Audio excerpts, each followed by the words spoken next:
I'm really delighted to be with you here again today. It's Mensah Oteh, and I hope you're well. I want to talk to you about a very interesting concept, one that you've probably heard before, but one that you may not be actively practicing. I want to talk to you about the principle of paying yourself first.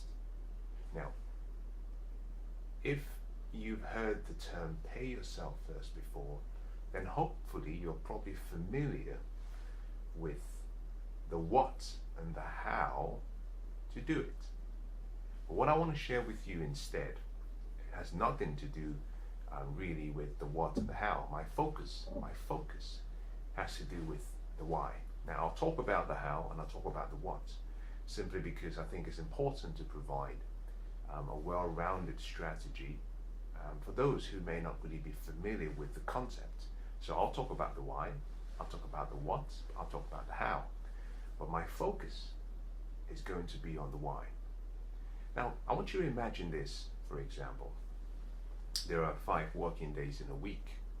And out of that 5 working days in a week, every day you wake up in the morning and you go to work. You work for about 8 hours on average every day. And you do that for every single day. And at the end of the week, you've worked up roughly about 40 hours for that entire week. Now, what is interesting is, although you put in just about 8 hours every single day, the 8 hours you put in represents a portion of your life that you're giving in exchange for money. Because, you know, most people primarily work for money. I believe that the purpose of work is completely different. I think we should all work for joy and passion and excitement, and have money work for us. And the whole concept of why I want to share the pay yourself principle with you is because the why is connected to the reason, and your reason for doing this should be connected to the benefits.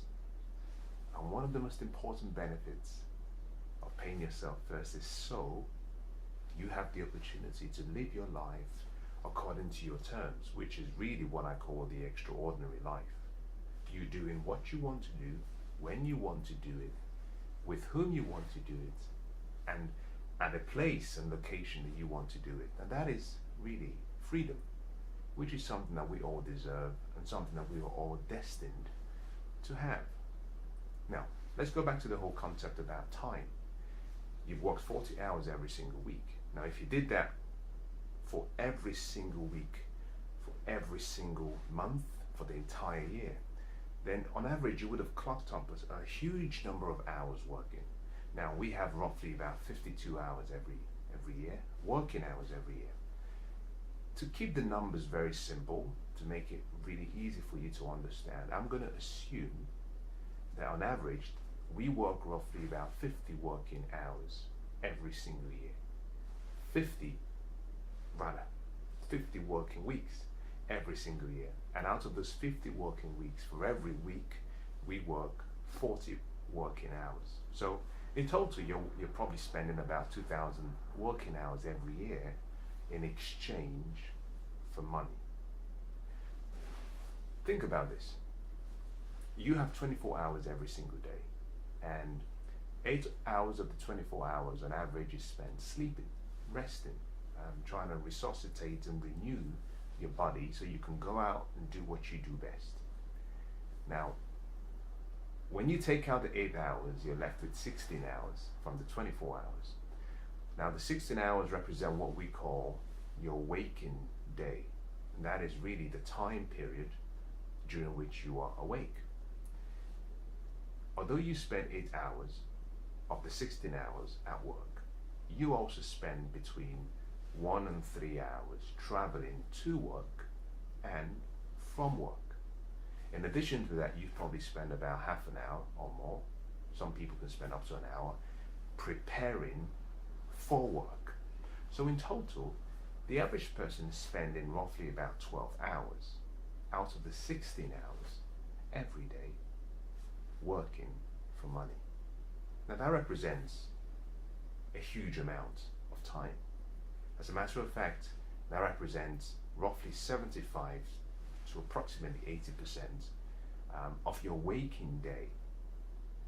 Now, if you spend all that time working for money, would it not be justifiable to say at the end of the week, at the end of the month, or even at the end of the day, that you should have some part of that money for yourself? I believe that you should.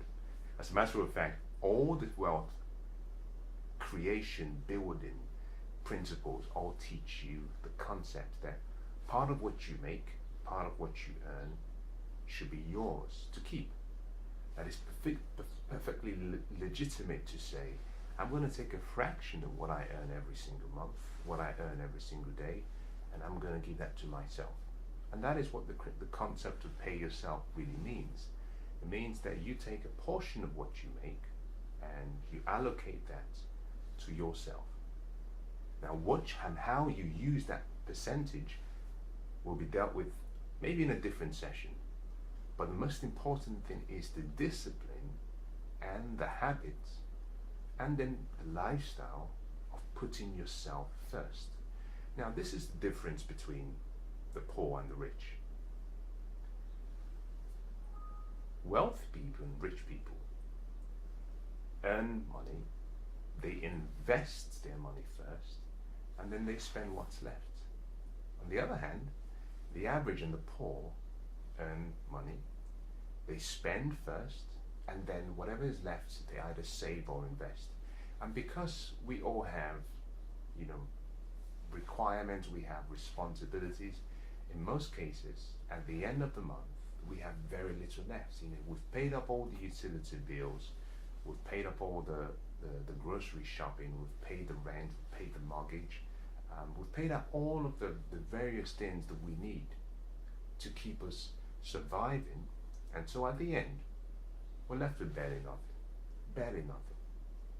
And when you have nothing left to save, we do one thing, we say to ourselves, or maybe next month I'll see what I can do. If you want to get out of that race, what we call the rat race, if you want to get out of that box, where you feel as though you're being choked, where you're literally surviving rather than living a life, then it's important that you put yourself as the first priority.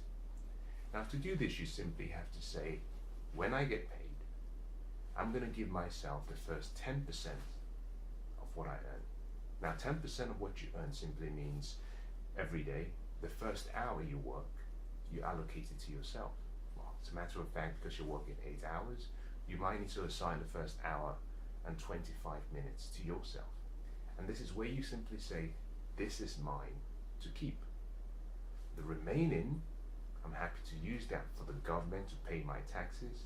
I'm happy to use that to pay for my rent, to pay for my mortgage, to pay all my bills. But you come to the conclusion where you say, the first person getting paid is me.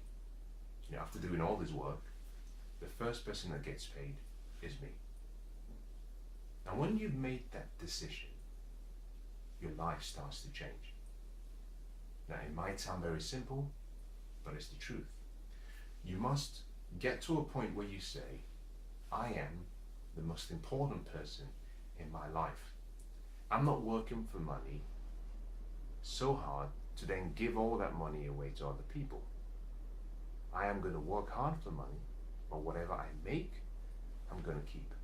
Now, if you can make that decision, then you've placed yourself in a good position whereby you can start to build wealth. Let me give you a couple of reasons why it's important to pay yourself first. The first and the foremost is that until you start to pay yourself first, it's almost impossible to create true wealth.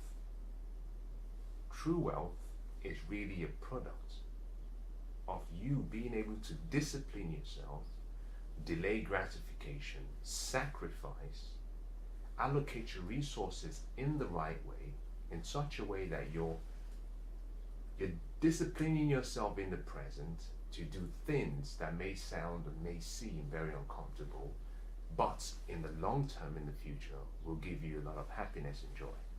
So the first reason is because if you can discipline yourself to pay yourself first, then automatically you've started creating a foundation to build wealth. Now, the second reason is simply because you have a responsibility, but also an obligation to yourself, but also to your loved ones, to ensure that you have some emergency provision in terms of money, but it also in terms of investments, in the event that there is some unforeseen circumstances that happen. You know, we hope for the best, but we have to plan for the worst. And one of your responsibilities is to make sure that you have enough sufficient supply set aside for the rainy day. Now, by paying yourself first, what you're saying is you're establishing a priority protocol where you say, I am, my family, my dreams and goals take first priority. And once they're cared for and catered for, then anything else can take as much as it wants from me.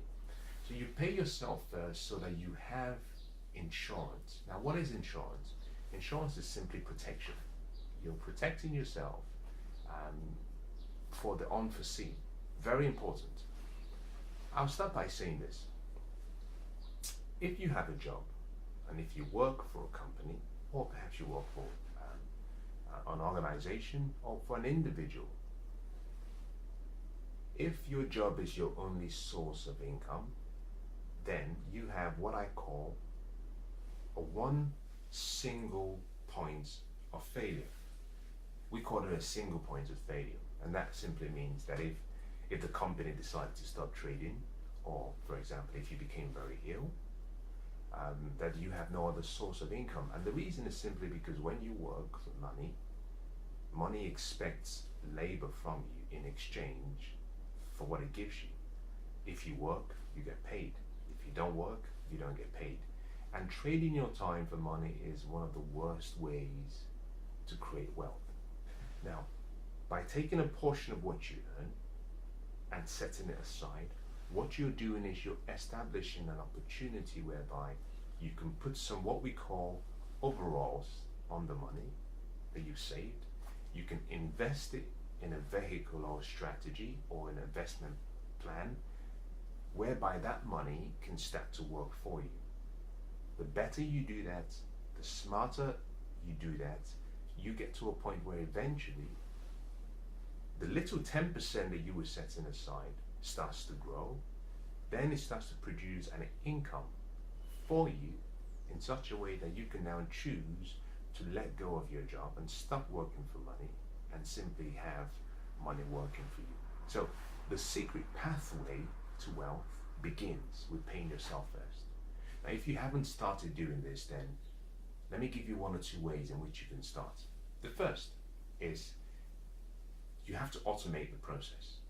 I think the best way to do this is to automate it so that every month, every week, you're not sitting down and trying to figure out when and how, what to do. If you can go to your company and ask for an automatic payroll deduction, whereby 10% is taken from your net salary as soon as you're paid and diverted into a separate account so that the money never comes into your account, then what happens is that 10% is saved automatically. It happens automatically and you do nothing.